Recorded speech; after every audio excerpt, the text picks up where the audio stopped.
Comme courtier immobilier, je me fais souvent poser la question, comment va le marché? Est-ce que c'est une bonne année à acheter? Est-ce que c'est une bonne année à vendre? Voici mes 4 prévisions pour l'année 2025 du marché immobilier sur l'île de Montréal.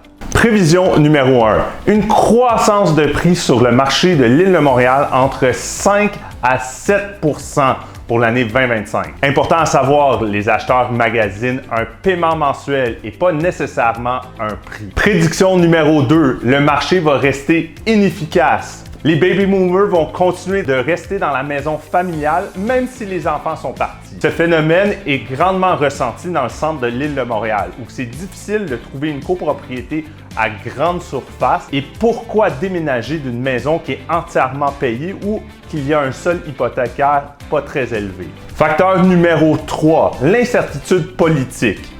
On va rentrer dans une élection fédérale quelque part cette année et potentiellement des tarifs avec nos voisins au sud de la frontière. Avec une incertitude politique, ça peut nous amener des effets négatifs dans le marché boursier. Certains investisseurs vont regarder le marché immobilier comme quelque chose de plus en plus intéressant, spécialement avec des taux d'intérêt qui sont moins élevés que les 3 dernières années. Prévision numéro 4.